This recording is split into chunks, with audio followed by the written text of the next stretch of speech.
Assalamualaikum warahmatullahi wabarakatuh. Selamat pagi semuanya. Bagaimana kabar kalian pada hari ini? Semoga semuanya dalam keadaan sehat walafiat. Kali ini kita akan belajar tentang tema 2, udara bersih bagi kesehatan. Subtema 2, pentingnya udara bersih bagi kesehatan.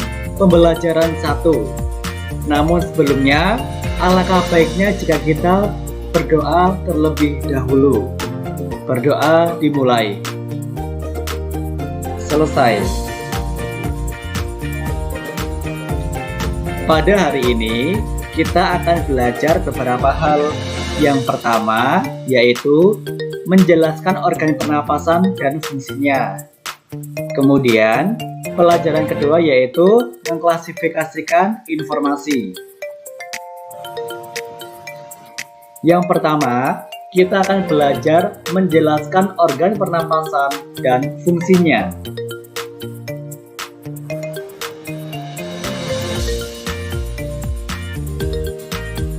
Di sini ada gambar, ada 3 orang anak sedang pulang sekolah. Saat pulang sekolah, mereka berjalan di pinggir jalan. Namun, tangan mereka semua menutup hidung mereka. Kira-kira ada apa ya? Mari kita sama-sama belajar mengenai pernapasan manusia.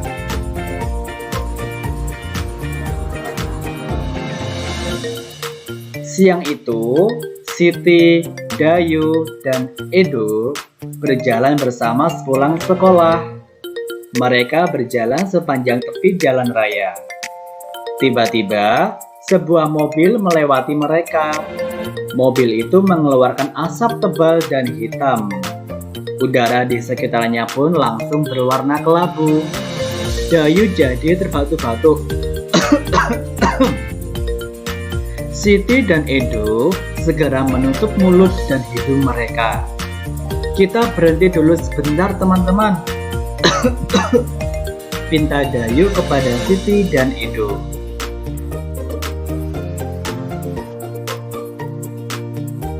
Baiklah, kita berteduh di bawah pohon rindang itu saja, ajak Siti.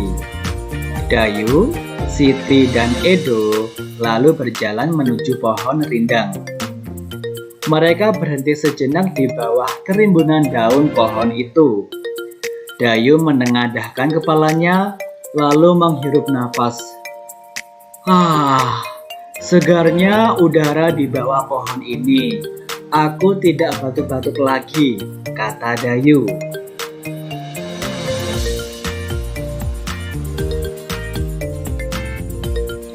Dayu batuk-batuk saat menghirup udara bercampur asap kendaraan bermotor. Sebaliknya, saat menghirup udara di bawah pohon yang rindang, Dayu merasa nyaman. Udara di bawah pohon rindang terasa segar. Sedangkan asap kendaraan bermotor menjadikan udara kotor. Udara kotor menyebabkan gangguan pernafasan. Apa saja sih penyebab terjadinya gangguan pernapasan? Berikut ini faktor-faktornya. Yang pertama yaitu faktor fisik, yang kedua ada faktor penyakit, dan yang ketiga ada faktor lingkungan.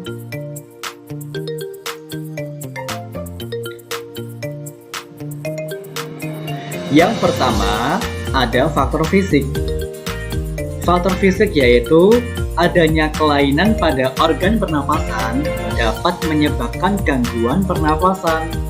Misalnya pada bayi yang terlahir dini atau prematur, organ pernafasannya mungkin belum sempurna sehingga memerlukan alat bantu untuk bernafas.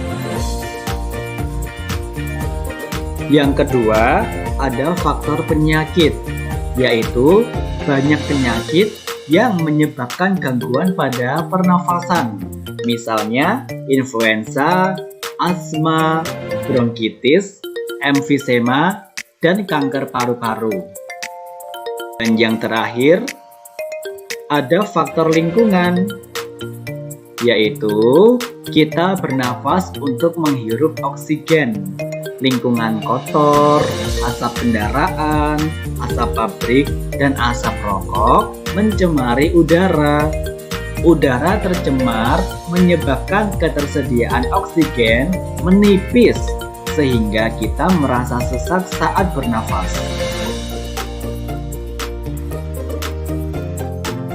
Kemudian, kita akan belajar mengenai materi yang kedua, yaitu mengklasifikasi informasi yang didapat dari buku.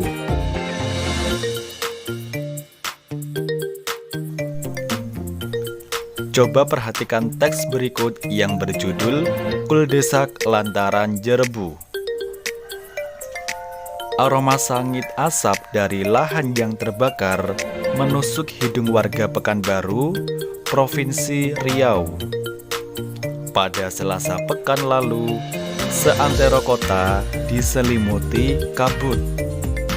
Jalanan lengang dan pagi itu meredup lantaran sinar matahari tersaput asap. Kebanyakan penduduk memilih tinggal di rumah. Meski begitu, asap tetap masuk lewat ventilasi. Tak ada lagi tempat berlindung. Di rumah saja sudah tak aman, ujar Asep Dadan Muhanda kepada Tempo.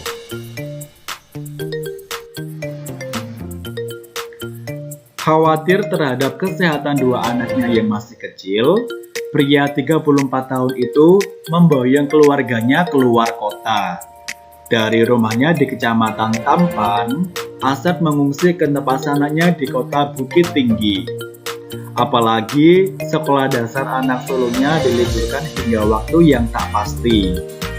Hampir semua sekolah di Pekanbaru telah diliburkan sejak awal September lalu.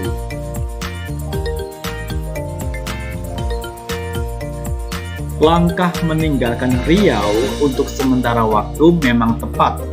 Menurut pantauan satelit Terra dan Aqua milik Badan Antariksa Amerika Serikat atau yang disebut dengan NASA, angin membawa asap kebakaran lahan dari Sumatera Selatan dan Jambi ke Riau. Itu berarti asap akan terus menumpuk di Riau jika tidak ada penanganan. Asap pembakaran jelas berbahaya karena mengandung partikel kimia yang tak cocok bagi tubuh manusia. Ada partikel kasat mata dan partikel tak kasat mata.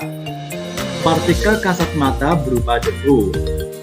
Partikel tak kasat mata berupa sulfur dioksida, karbon monoksida, nitrogen dioksida, dan ozon. Jika seluruh partikel melebihi 350 part per million atau ppm, akan timbul penyakit. Indeks pencemaran udara di Riau mencapai level 710 ppm. Ini berarti petaka bagi penduduk. Terbukti jumlah pengidap gangguan pernafasan tinggi. Dinas Kesehatan mencatat ada 26.000 lebih pengidap infeksi saluran pernapasan akut atau yang disingkat ISPA, 3.000 lebih penderita iritasi mata dan kulit, 1.200 penderita asma, serta 500 pengidap pneumonia.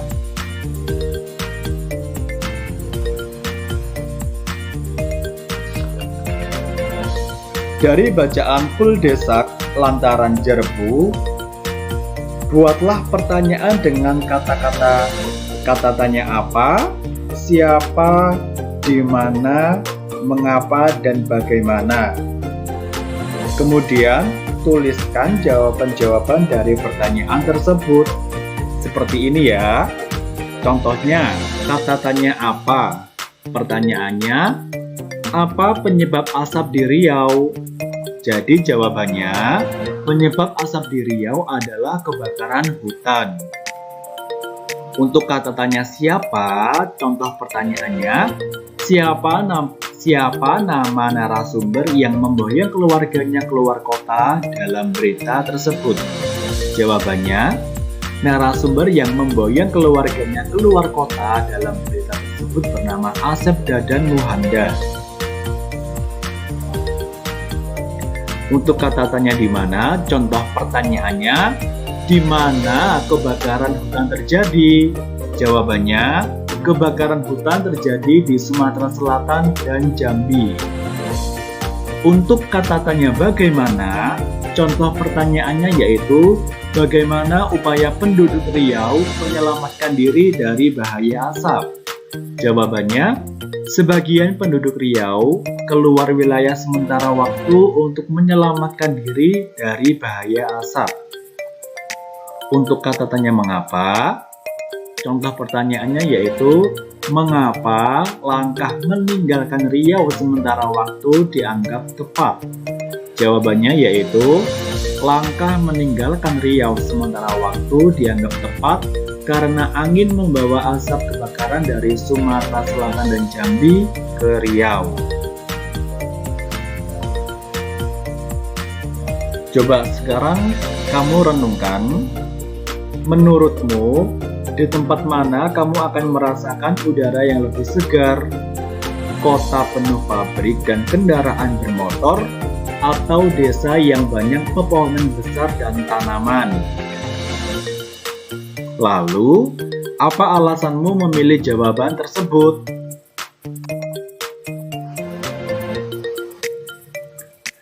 Nah, sebelum pembelajaran kita akhiri, tadi kita sudah belajar apa saja? Yang pertama, tadi kita sudah belajar mengenai gangguan-gangguan pernafasan pada manusia. Dan yang kedua, tadi kita juga sudah belajar mengklasifikasi isi dari teks. Semoga pembelajaran kali ini bisa bermanfaat bagi kalian semua. Akhir kata, terima kasih dan semoga bermanfaat. Wassalamualaikum warahmatullahi wabarakatuh.